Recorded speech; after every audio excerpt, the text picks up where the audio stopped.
And we are live, ladies and gentlemen. I'm Chris Knight. This is the Real Review 3000, and it is another episode of The Gospel According to Chris.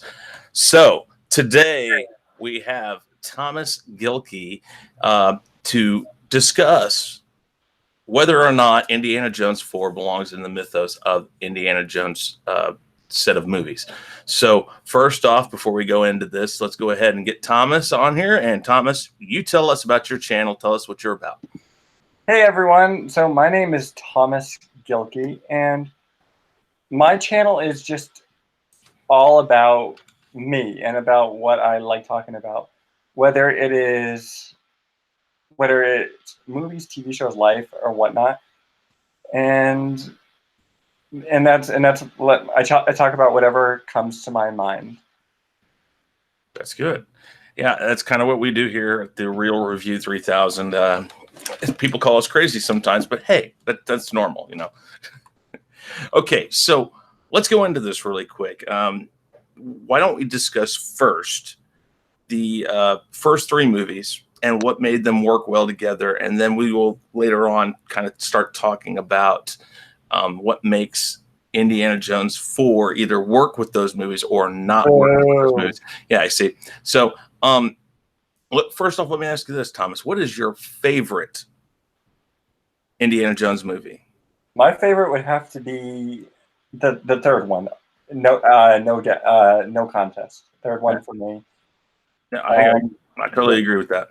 The first one, it does hold a special place to my heart, but nothing can beat Sir Sean Connery rather, playing the dad of Indy.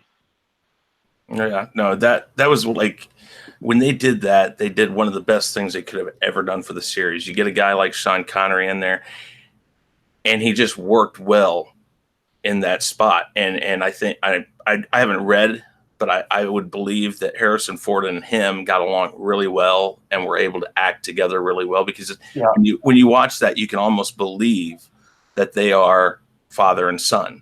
The way that they have that fighting, Henry, and he gets called all these names. It's yeah, and it just works really well. And before they actually introduce Sean Connery in that movie, they do a really good job showing the concern that his son has for him being missing. But then later on, you find out as soon as they get together, it's like, oil and water. And it's like, oh, God. And so then you kind of realize that, okay, his concern for him missing is the son and the father link. But there's still a lot of animosity there between them. And they do really well playing that the whole way through. And then, at the end, it's just, that line of, we named the dog Indiana. Exactly. that was just so great. So you were mentioning about how you didn't know, I think, if Connery and Ford actually enjoyed working together. Yeah, I've never read. Actually, I believe back in 2008, 2007, Sir Sean Connery was presented with an AFI, American Film Institute Life Achievement Award, and some of the people that presented spoke about him was you had George Lucas, Steven Spielberg, and then you had Harrison Ford saying "Dad." Interesting. That's there you go. It's actually really beautiful. Yeah. So let's start with Raiders of the Lost Ark. That's what it was originally called. It's kind of like the Star Wars thing. They just called it Raiders of the Lost Ark before they decided it was definitely going to become another movie after that. So with Raiders of the Lost Ark, I think we set up the important parts of Indiana Jones. One, you show Indiana Jones. You show him as a teacher. You show him as an everyday person, and then you start to see him at the very beginning. You see him as the archaeologist, and you get the idea that he doesn't always do the best at what he does, because the guy he takes the idol from him right at the beginning, and that sets up the fight between the two, the protagonist and then the antagonist in the movie. And you do a really good job showing how he doesn't he kind of wings his way through a lot of stuff. So we get a sense for the character really early on, and that is a definite part of Indiana Jones that you have to have in there. Is that Indiana Jones is smart. He knows his stuff, but every time he goes to do something, it just never turns out the way he wants it to. It's not going to turn out. You know, if he's going on an adventure, he's not going to make it through without a lot of problems. And so in that movie, you know, they approach him to go find the headpiece to the Staff of Ra, and to go to Tanis to find, you know, the Ark of the Covenant. And they send him out. So he goes and he meets Marion, somebody we find out that, yes, he has an attachment to her. You learn that it was her father that was like his mentor. And you learn a lot more about the character as you move on. And right away, there's a problem. This Nazi stooge is coming to get the same headpiece. And so the whole bar gets burned down. And we start to see a pattern here. Okay, he gets a hold of things. And as soon as he gets a hold of it, there's somebody right there with him. They're either following him or they're doing something. So it's a constant theme of Indiana Jones. I'm here, but look who's right behind me. This person's right there. You know, so do you pick those things up like that? That's a constant theme throughout Indiana Jones, is it not? It very well is, and what I find interesting is that it doesn't that stuff doesn't change until the fourth one, when the fourth one was utterly garbage. But so of Raiders, what's your favorite parts of Raiders of the Lost Ark?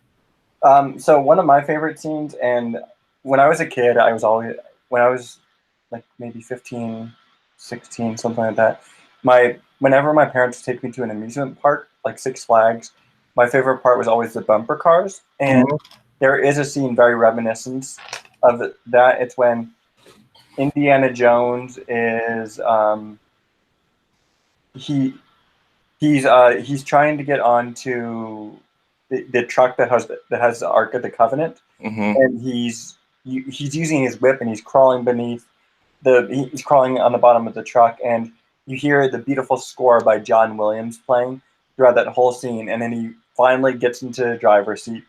He knocks one guy out with his elbow, and then he knocks another driver out by, I think, throwing him out the windshield, and then he starts accelerating the car, and he starts like bumping into the car that has the Belloc and the other Nazi leaders. And that was just very beautiful how that scene was conducted. And then he sends, I think, he sends one of the cars, and he sends that car, I think, maybe into like a fiery ball of doom, or one of the other cars, if not that one. Yeah. You know, like one of my favorite scenes in Raiders was the scene where the guy wielding the sword comes out, and, you know, he's doing that. And then, you know, Indiana Jones just sits there, pulls out his gun and shoots him. And I don't know if you know this, but a lot of people don't know that Indiana Jones and Harrison Ford and a lot of the other staff, while they were there shooting on site, they were all having a problem with the local food, and it wasn't processing quite right. So they were all quite a bit under the weather. In fact, I think Harrison Ford said he had like 103-degree temperature on that day of shooting.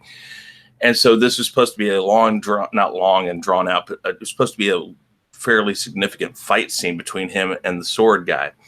And he gets on set. He's like, I can't remember if he said he felt like he was going to poop his pants or something, but he said, I just wasn't able to do it. I was not going to be able to do it. So they yelled, you know, action.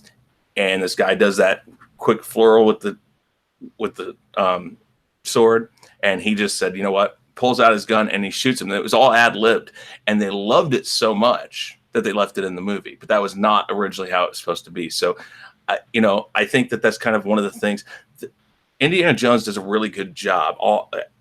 In my opinion, most of the movies, all the movies, in my opinion, but does a really good job of practical effects and it feels real when you're watching it. And there in Indiana Jones 4, it does have parts of it that are not exactly all practical effects, but they still did a pretty good job in that movie for everything that you could have done with CGI and stuff. And then, there's with Raiders, there's another fun fact, if you watch Big Bang Theory, and it tends to be true that in Indiana Jones, Raiders of the Lost Ark, he is not necessary in the film. No matter what happens, the Nazis get a hold of the Ark of the Covenant and then they kill themselves. Indy does not have anything to do with that. In fact, if anything, he's a hindrance to the end of the movie. So I think that is kind of a funny thing about that movie, is as much as I love Raiders of the Lost Ark, when I heard that, I started thinking, I was like, oh my God, it's absolutely true. If he didn't find the Ark first, if he didn't steal it back, if he didn't fight for it in the valley, all these things, if he didn't do that, the Nazis would have gotten it. They would have taken it for the test, and they would have all died, and it would have been on an island in an old abandoned Nazi place. And the end of the movie would have come anyway. So I think it's funny. I mean, at the end, he does eventually bring it back to the United States, and then they lock it away. So maybe he did that, but the Nazis killed themselves. He had nothing to do with that. So, so the second movie that was released was The Temple of Doom. Yeah. And the Temple of Doom is actually in the timeline before Raiders. So this movie, a lot of people don't like, and it follows the same type of theme that Empire Strikes Back does. Go figure, because George Lucas has something to do with this. It's darker. It's really dark. There. I mean, we're talking cult. We're talking violence. I mean, this movie was the poster child for why they wanted PG-13. Mm-hmm. This was, if I can't remember, I think it was the first PG-13 movie. And it was nothing but just darkness. And so a lot of people don't like it. A lot of people have a issue with it and don't really count it into the group. But a lot of people say it works better in the group than the Crystal Skulls. So what's your opinion of the Temple of Doom? So with me, I like the Temple of Doom a good amount, but it's not my favorite. To me, it didn't have all the I don't know what the word is pronounced, tropes or tropes that makes Indiana Jones that of Indiana Jones. It didn't have this kind of type of mission where somebody goes to him and says to him, "Hey, we need you to find such and such." It didn't have like a father figure like the first one did, in the form of Marcus Brody or Sala. And the other reason is that it didn't have Nazis, and Nazis are the bane of all humanity. Yeah, and the plot it just made it just made not a lot of sense. Oh, yeah. Sean's being so nice. Disliking the video already. Thank you, Sean. Well, I mean, it was because you're talking about the garbage. Oh, we're not there yet, though. Okay, so my thing about Temple of Doom is I really do like the movie. So the father figure thing, I think this is an interesting twist to how they did the other movies, that he is the father figure in this to Short Round. But there is that dynamic of Short Round just kind of tells him, hey, you're going to mess this up. And if you listen to me, we wouldn't be in this problem. And so you get that kind of, I don't know, it's almost like Han Solo feel to the character, where you can tell that Short Round's been with him for a little bit. Short Round's figured out that things happen that aren't great around him, and that he messes up a lot. And so he it's a really fun dynamic between them. I really like Short Round in there. I don't have a problem. I think this shows you more, possibly before he was even, it shows you more of his archaeological side. You do find out later on that he's a professor when they're sitting around dinner, and he's dressed up and he has his glasses out and they're talking intellectually. You can tell that he's an intellectual person, but I like that it really starts you off right away with basically him thrown into a situation. So you get him at first in the Obi-Wan club, which I think was a wonderful, Easter egg. And I love that scene. That whole scene is excellent. And then if you know anything about the behind the scenes of it, Steven Spielberg always wanted to do a musical. So he did this musical number at the beginning with his soon-to-be wife at the time, or who would become his wife, Kate Capshaw. Yeah, and they they do a really great job with that scene. And then he gets on the plane. Of course, that's funny as heck that it's the guy that he's trying to run from. It's his plane, so they obviously jump out, and he gets thrust into this situation. It's that some people are born leaders. Some people are born to destiny. Some people find destiny, and some people are thrust upon, or it's thrust upon them. And in this case, the whole adventure is thrusted on him. He has no choice because he's thrown at these people. These people find him. They kind of, take him in. And he finds this story about no kids, these 3 stones that are sacred to this village. And so you really see the lighthearted side that he has. He's like, this isn't right. Let's go at least see what's going on. Mm-hmm. And so the story works really well, I think. And, as you go along, I love the dinner scene with the eyeballs and the brains and the weird things like that. It was really fun to watch that. And then probably my most favorite of all Indiana Jones scenes was the bridge scene. I think the bridge scene is such a great scene where you got him basically just cornered, and he takes the risk of, if I'm gonna get caught, I might as well put myself out of my misery right now, or try to get out of this. And so he does the bridge, and it's just awesome. There's the graphicness of it though, with the whole heart removal. That's just crazy. The bugs, it has all of those big phobia scenes in it. So it's really good. But then, he does what he's supposed to do. He finds it and he brings him back. So he is needed in this movie. He does eventually in this movie come through, and he does what he's supposed to do. And yet at the end of it, I still wonder, how did he get back home? I mean, you're talking about the early 1900s. He doesn't have a cell phone to call. I mean, how did he get home? I mean, you don't ever learn that. So,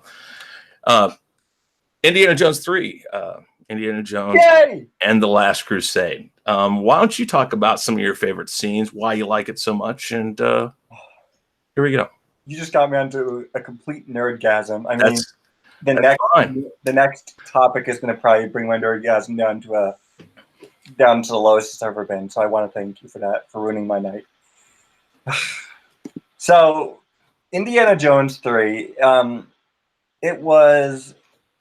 it's one of my favorite movies of all time. And what I loved most about it is, as you would know, Spielberg had always wanted to direct a James Bond movie. Mm-hmm. But he wasn't really necessarily given the rights to do it because he wasn't British. And or he was busy at the time. So the most he could do was get arguably the greatest actor to ever play the role of James Bond, Sir Sean Connery, and it felt like what a father-son dynamic should be. I love how you got to understand a little bit of the backstory of Indiana's mother. And I loved how it had the ultimate evil, the Nazis. And in fact, when he's about to rescue his dad, he's in the castle of Broomvault, and he's looking down in the Nazi control room, and he says, "Nazis, I hate these guys." And it just had some of the greatest action set pieces I've seen. The scene on the tank scene when his dad and Marcus are fighting with the Nazi tank driver and the guy that's guarding him, and he takes the pen, and I guess the pen squirts some ink in the guy's eyes, and he's like, and Marcus says, "The pen is mightier than the sword," and it was perfect comedic timing. And then when you see Indiana Jones on the horse, and he's hanging, and he falls off the horse, and he's hanging on, or he gets off the horse, and he's hanging on for dear life on the side of the end of the tank, and the tank, it goes down off, it falls off the cliff, and you see his dad expressing sadness, and I think a little bit of regret, and that's really the biggest moment when you see a lot of emotion from one of the side characters, and in fact you see all of them. And one of my favorite scenes is the ending when you see Marcus Brody, Sala, Indy, and his dad. They're all riding off into the sunset to the music playing. Yeah, I mean, I will grant everybody this. I mean, I like Indiana Jones 4, but I would say that if they had ended it at 3, The Last Crusade, the way it ended would have been perfect. I mean, there was no reason you had to do a 4th one. I wanted a 4th one, but they didn't have to do it. They had a perfect ending spot. They did have a perfect ending spot. But with The Last Jedi, or not The Last Jedi. See, look at that. No, I'm trying to read too. He compares the Kingdom of the Crystal Skull to The Last Jedi. That's how bad it is. No, okay. The Last Crusade, with that movie, I think they did everything they had to do. You show the concern for Indiana Jones that he has for his father. You start to learn a lot about his father. I love the flashback scene at the very beginning with River Phoenix, and you know, that guy could have done so much more, and unfortunately he passed way before his time. But it was such a great scene. They did such a great job with the way that River Phoenix looked as a young Indiana Jones. They did such a great job setting up all these little things. You see right from the get-go, he has a passion to save things. He has a passion to make sure that people, that antiquities end up where they're supposed to be, in museums or with the people they rightfully belong to. And so you get that feeling, this is where he came from. This is who he is. And you know that his father did a lot of that, but he doesn't really credit his father at this point in time in his life. And as he goes on in life, it's obvious that they have this fractured relationship. They don't talk. They were in the same town. And, you know, a lot of the anguish is more because mom died and dad decided, well, I'm not going to talk to him because, well, you know, whatever. I mean, maybe he felt the only reason why he was coming around was because of his mom. You find out, like you said, a lot about the mother of Indiana Jones in this, at least what he meant or what she meant to Indy and then Henry. I think the scene where you talked about the tank going over and them all standing there, and it was that moment where you sat there and you're like, oh my God, did they just kill him? I remember when I went to see that in the theater, I was like, did they just kill Indiana Jones? And then immediately after that, they do such a great job. He's sitting, you know, he's made it back up off the cliff, and he's just sitting there, and his dad says, oh, I was so worried I lost you, boy. And then they all start walking away because they're getting ready to go and try to find, you know, the Ark, or not the Ark, but the Holy Grail. And his dad says, well, get up. We can't just be sitting there. And it's just the way that it's delivered. It's like, you know, we got things to do. And he's not even giving his son time, and his son almost died.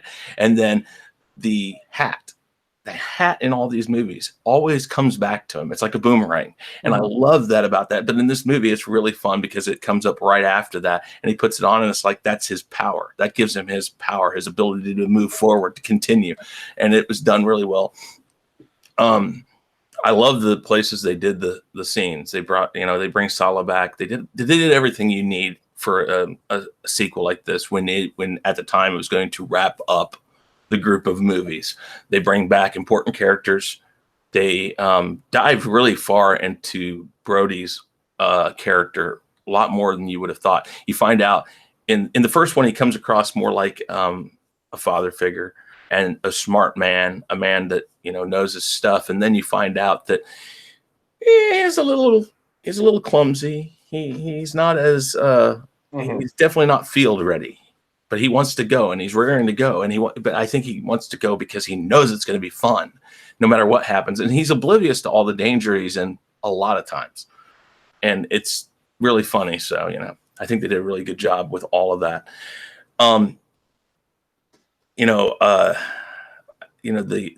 That's where you find out why Indiana calls himself Indiana, and the fact you find out people who have known him forever, Marcus, Sala, when Henry Sr. says, that's his name, Henry Jones Jr. And they're like, Henry? And he's like, yeah. And he says, I like Indiana. And he says, we named the dog Indiana.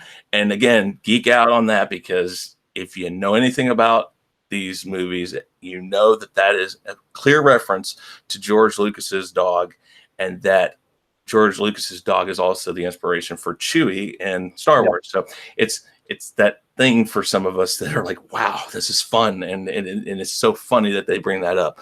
So let's look at the chat really quick. Is anybody saying anything crazy? Yeah, Sean is saying, hold on, I'll tell you. Sean is saying,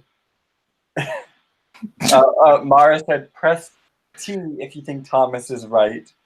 And Sean, and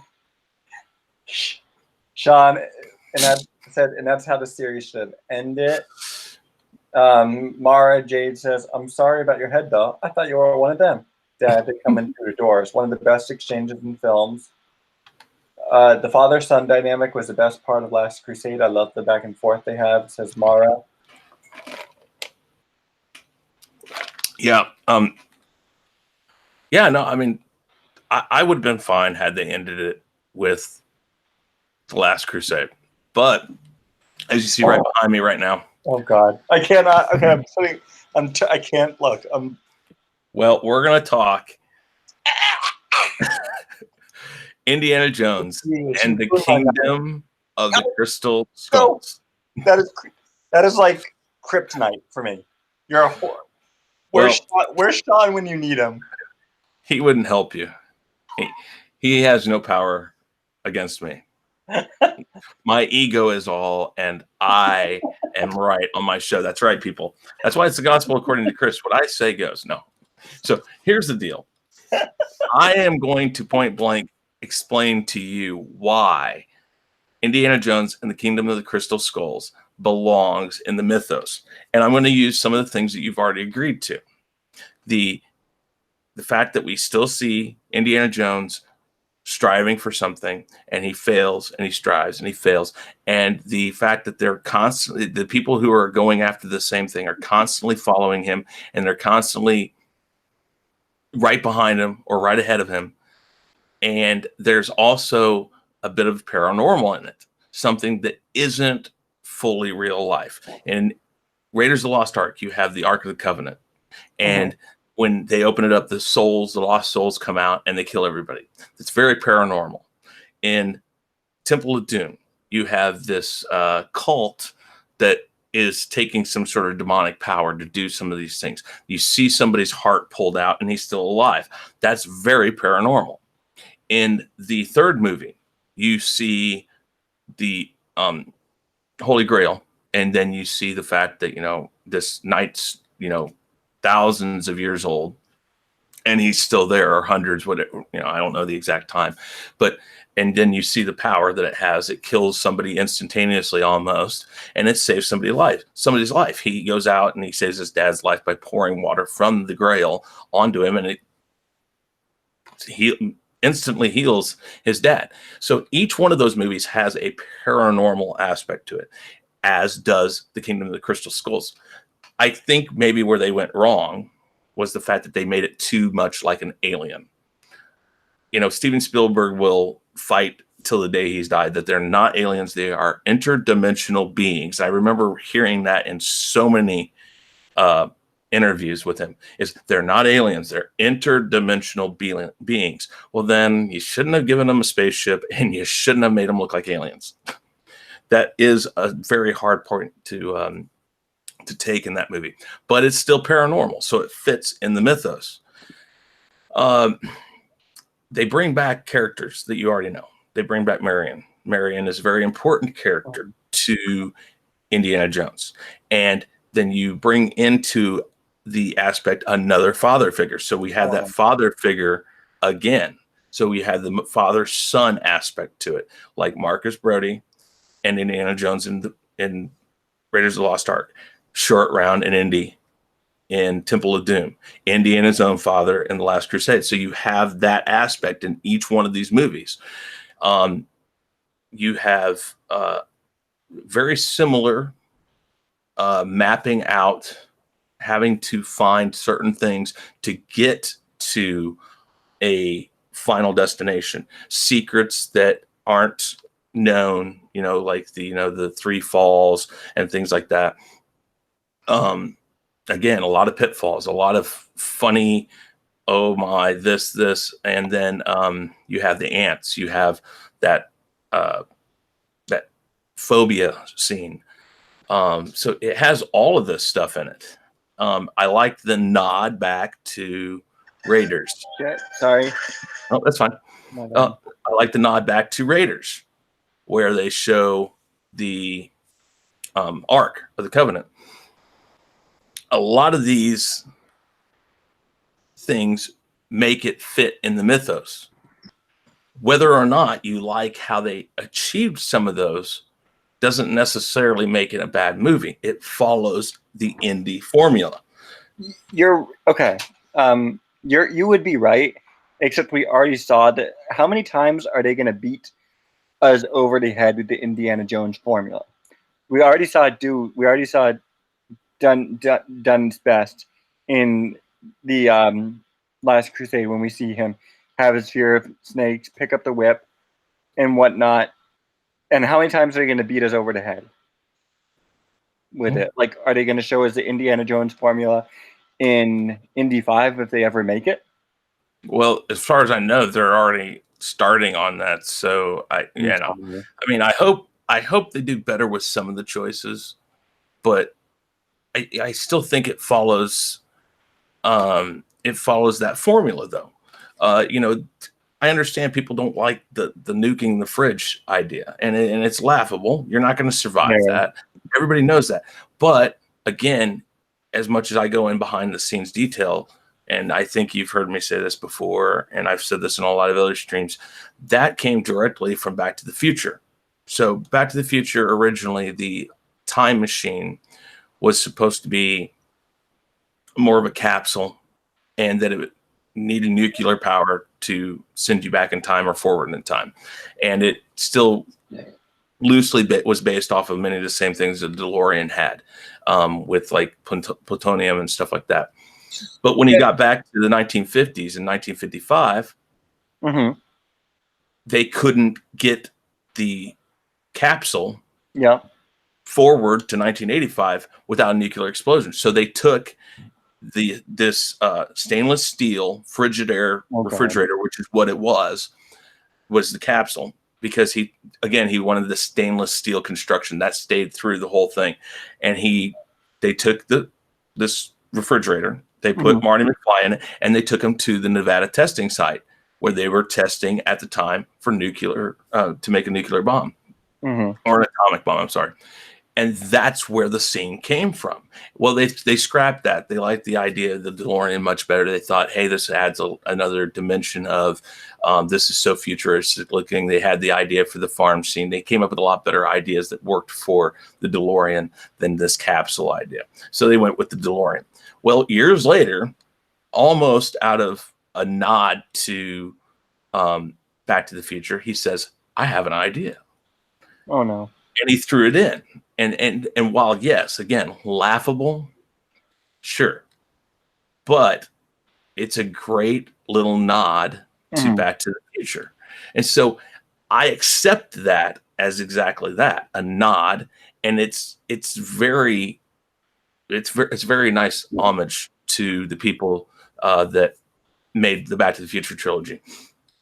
Um, I know a lot of people didn't like the fact that it's Russians in this, but that was a big thing back in the 50s. And so here we are again. We're bringing up the Red Scare and other things. So, it, of course, if we're going forward in time in the Indy timeline, he's older.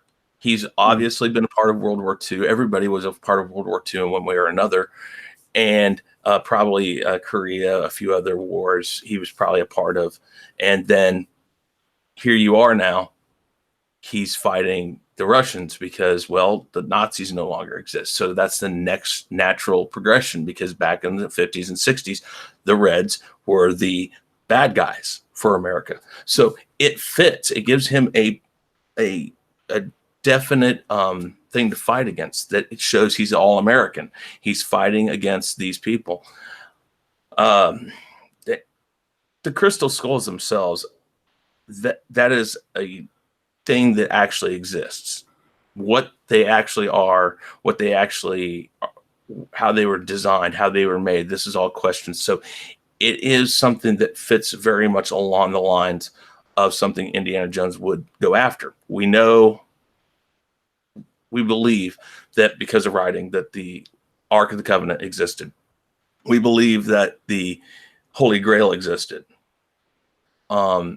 There's plenty of stories in India and stuff of cults like from the Temple of Doom. So this is again a real life thing that's around. These crystal skulls actually exist, and so you're interjecting some bit of reality. And so, I see that all the things that are in all the other movies are in this movie. I think it's a couple of choice places where they missed the mark. One of them, again, is your interdimensional beings. They could have done a much better job on how they made it look. Um, the whole end scene just doesn't set right, because you give it this idea that it is a spaceship, and that spaceship levitates and rises, and the whole valley collapses in on itself with the water and all that, and that it flashes and doesn't fly away. It just like kind of it goes like boom, and then it's gone. But it still looks like a spaceship. They still look like aliens, and that is probably my biggest problem with this, is that does make it very sci-fi, but inherently all these movies are more sci-fi than people give them credit for. It's just um, they're not as blatant about it in the other three films as they are in this one. What do you think of that? Okay, so, and I'm sorry you might take this offensively, but and I understand your viewpoints, but I completely disagree with all the viewpoints. But that's okay. I can say that your love for the Last Jedi is crazy, but at the same time, I do. I mean, I don't know if I respect it, but I respect the fact that you're willing to stand up and argue for the sake of it, because it. But I can't say the same for Indiana Jones 4. Mm-hmm. Because the Nazis are always going to be the worst criminals of all time. They their prime goal was to exterminate all of humanity, or all those who were imperfect, or at least that's what the history books say. We've always. I am on a rant, sir. Go right ahead. Unless you mute me. Well, no, I was just gonna ask you a question real quick. I was gonna let you continue on that rant. Yeah. Do you think that they should have done something where it was just in line right after the Last Crusades, where we're still dealing with Nazis? Do you think they should have done? See, yes, I do. Okay. Because the last crew. Actually, no, I take that back. I wish they didn't do anything, but if they did do something, yes, do it right after the events of the Last Crusade. The events of the Last Crusade the ending of the Last Crusade was so beautiful. You had the four main heroes ride off into the sunset with the beautiful theme music, kind of thinking Indiana Jones will not return. And then we get, how old? When was when did Kingdom of the Crystal Skull come out? What year? 2011, maybe. Hold on. I'll go look real quick for you.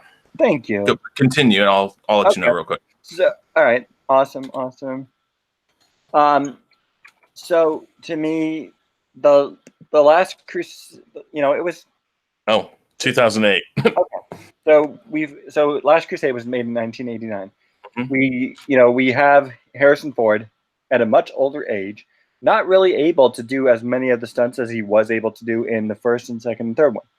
So they give us a movie, and I love Harrison Ford. I love him as Han Solo and Indiana Jones, two very important characters in cinematic history.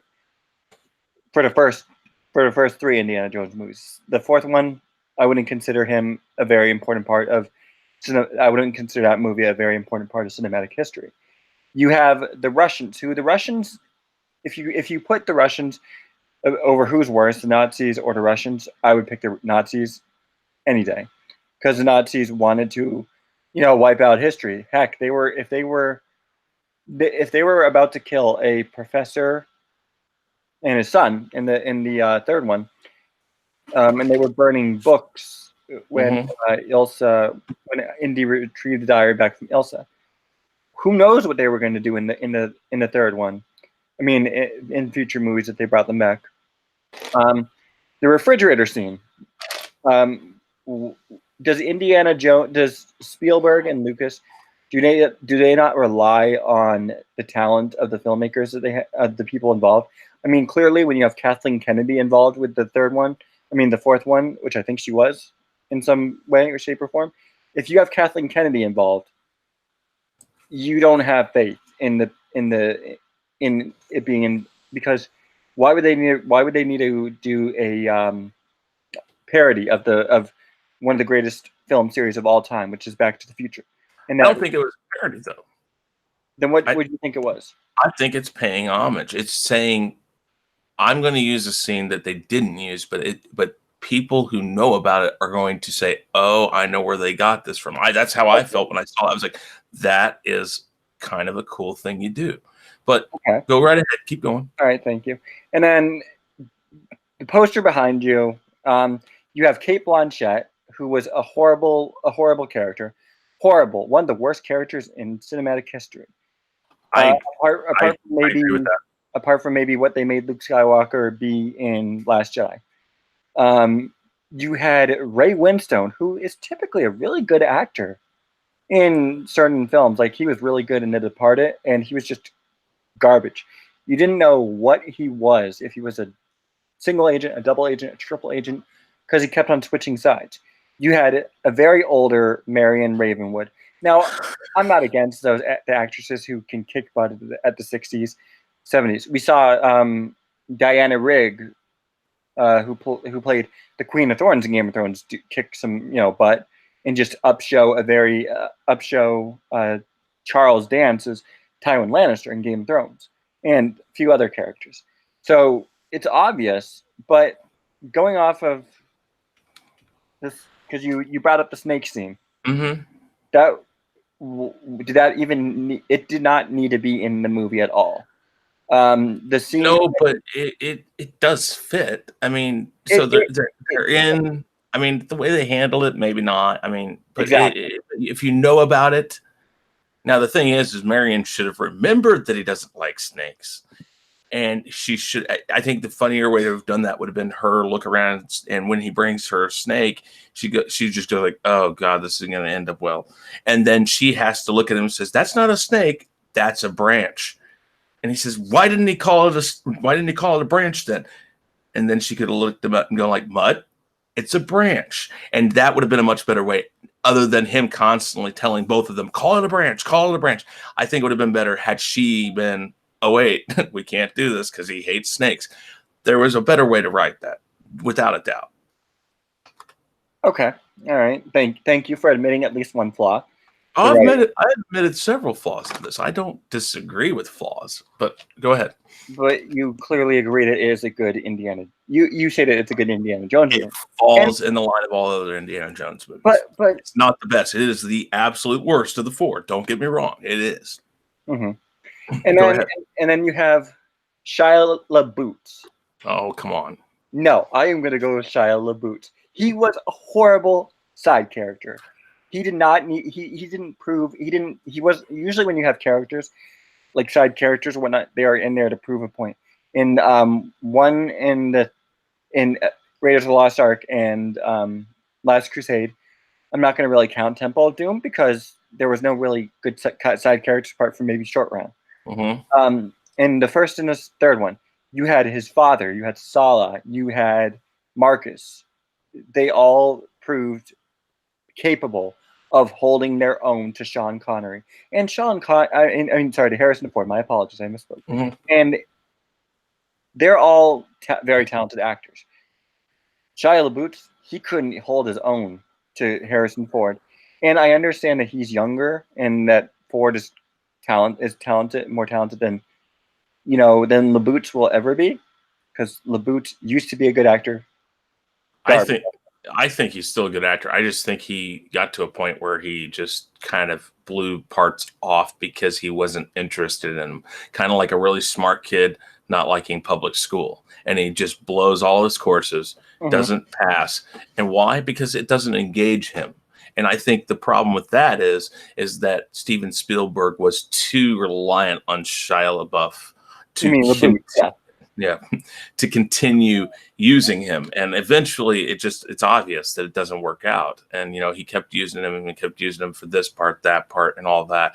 They could have found a much better person to play that part, which I think originally the idea of this movie was to introduce a character that could continue these movies. Because again, if this is a type of movie that can continue forever, it's a serial film. And so if you find the right character to take over for Indiana Jones, a son or whatever, that'd be fine. But they picked the wrong actor for it. I do agree with that. Okay. Very awesome. And then also with the action scenes were very dry. Very, very dry. The scene when they're bike riding, through the library, that was stupid. It didn't need to be shown. The scene when Shia LaBeouf is swinging through the treetops like a monkey. Well, that's horrible. Where that whole jungle scene was god awful. The henchmen weren't even intimidating. At least in Temple of Doom, you had the big muscular slave guy, and he was scary, and he could take like several blows. I mean, when Indy hit him with a brick, it stunned him, it dazed him, but he was still able to take a blow, multiple blows. And then in the Last Crusade, you had the general. Mm-hmm. I forgot the character's name, but you had that general. You had Walter Donovan, who was arguably one of the great villains. He was probably one of the best villains ever. Yeah, I will agree on that. And then in the first one, you had Belloc, who was able to match him wit for wit, Indiana Jones. So you're telling me that the creators of that you had, because Spielberg directed this, but Lucas produced it, right? Say that again. I'm sorry. I was looking at. You were looking to see what Sean. You were looking to see that if Sean said you were incredible. No, oh God, no. He doesn't think that. That's because he's wrong. But that's besides the point. I'm incredibly right. So Kingdom of the Crystal Skull. Well, it was directed by Spielberg, but it was produced by George Lucas, correct? Mm-hmm, I believe so. Okay. So you're telling me that you have arguably two of the greatest minds in cinematic history. Spielberg, who brought us a T-Rex in Jurassic Park, who brought us Amon Goeth and Schindler's List. Lucas, who brought us Darth Vader and Anakin and maybe Kylo Ren, for those Kylo Ren fans out there. They can't bring us a good Russian. They can't bring us an intimidating Russian. I think that they give us Cate Blanchett, who is an incredible actress in her own right. and they can't give us a good. I think that picking her as just this woman who's holding everybody's leash, that's basically what she is. She's there because she's smart and she knows a lot about this. That's why she's there. She's kind of like the Indiana Jones for the Russians. I don't think she's trying to be intimidating per se. They try, but they're sorely lacking in that matter. But the Russian, I don't even know what rank he is. I can't remember. But the main Russian, the guy that gets eaten by the ants at the end, I think he's fairly intimidating. He has the same thing. Yeah, he has a very intimidating way about him.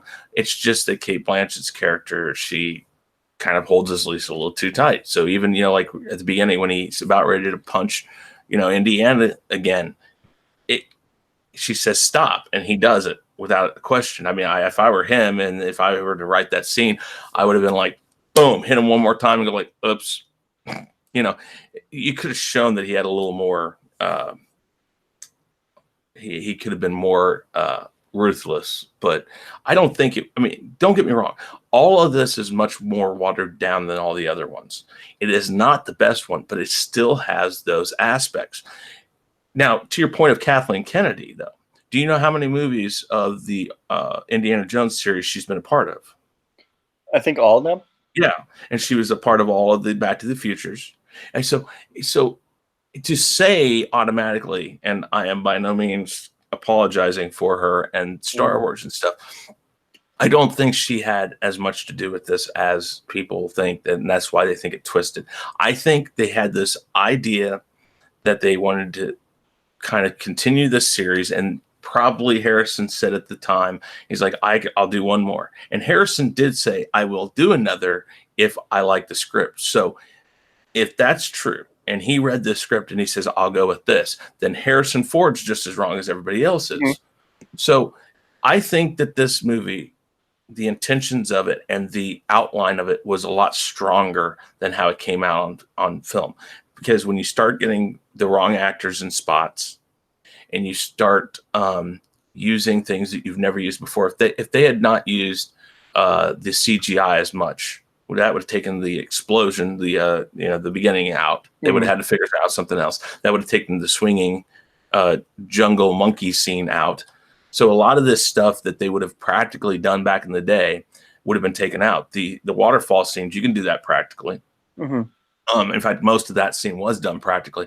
So if you take away, and if they had followed more of their original formula, it would have been a lot better of a movie. They didn't totally divert themselves from the practical effects, but they added CGI. So that, again, since it hadn't been done yet in the other ones, it was very apparent. So again, the interdimensional beings and things like that, it just shows up so blatantly that it's really hard to connect it with the rest of them, even though it does connect. It at its heart, it is still an Indiana Jones movie. Is it the strongest one? By no means is it. Is it the weakest one? Yes, it is.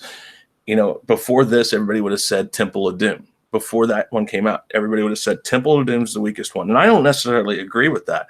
I think that Temple of Doom is misunderstood. Mm-hmm. And that's why it's the third for everybody. It's third for me, but I mean, it's pretty close to Raiders. I mean, those first three are all like, boom for, the Last Crusade, Raiders, Temple of Doom. And then down here, right down here is Kingdom of the Crystal Skulls. But that bar is so high up here with these other ones, and there's so much that works so well. And again, you get into the problem, and I think this is a theme for a lot of these movies that are coming out now. You get into the problem that when you wait too long for something, it's gonna feel different. It's just going to. Harrison Ford isn't as young as he used to be. He can't move the same way. He can't fight the same way. There's a lot of the stuff he can't do. So now what you get is you get this older guy on film, and you can tell he's older. And then you put somebody like Shia LaBeouf to it that can't hold a candle to how he is. And it becomes even more so obvious that we're trying to make this kid like him, but he's not. He can fight, but he has no brains. He has none of this or whatever. And so there's a lot of things that come across, and we're going to be more critical when all we have in our mind is the greatest indie movie of all time, which is The Last Crusade. That's the last memory that people have of it. So of course it's going to be hard to make a movie that's going to satisfy people. But I still say that at its heart and at its core, it is still an Indiana Jones movie, and it fits into this series of films.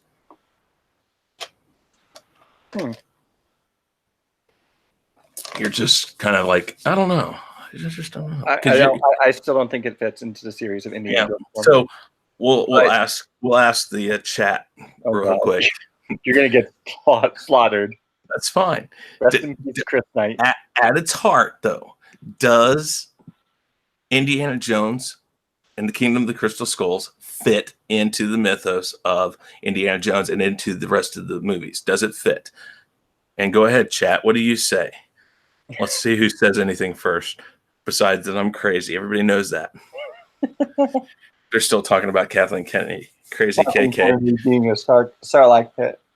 Well, maybe they can do that in the next Indiana Jones, or not Indiana Jones, but next Star Wars. So you're getting them confused now too.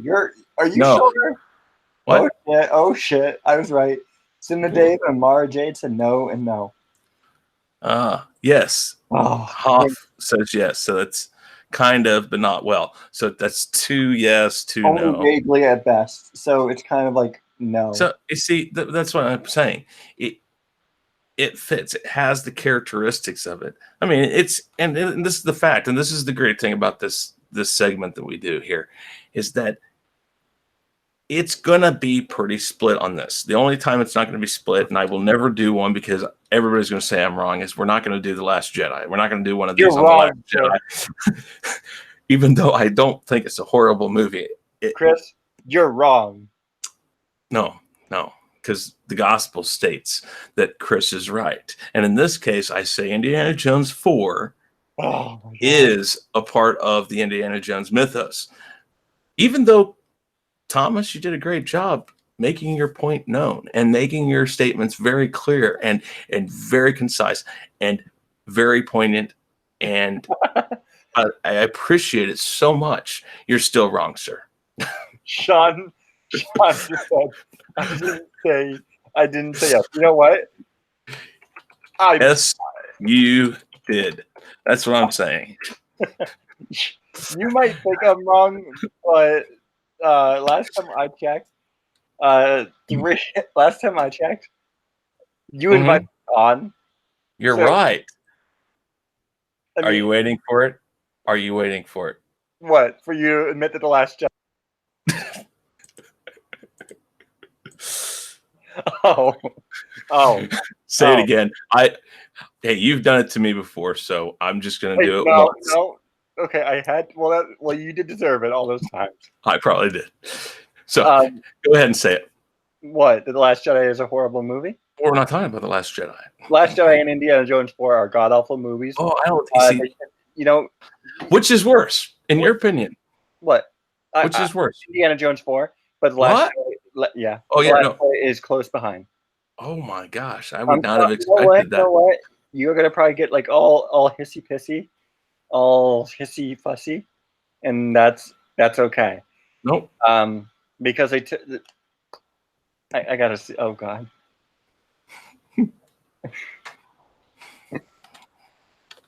What are you laughing at now? No, I'm just looking to see if the chat is exploding. Not yet. You know what? They're both pretty well in hand. They both ruined characters that we've come to know and love. Arguably both. Mm-hmm. And that's the stone cold truth. That's the stone hard truth because I said so. No, see, here's the fact of this. Of the two, there's much more in Indiana Jones and the Kingdom's Crystal Skulls that fits into the Indiana Jones lore and follows the formula than The Last Jedi followed. The Last Jedi changed a lot of stuff, and unless we get that unless we get an explanation for 30 some odd years of nothing, it's just one of those things. We can't really figure out Star Wars. I can make the jump from The Last Crusade to the Kingdom of the Crystal Skulls. I can make that jump easily because I can see nothing's changed. He's still doing the same stuff. He's still doing, he's still doing his archaeology work. He's still doing, his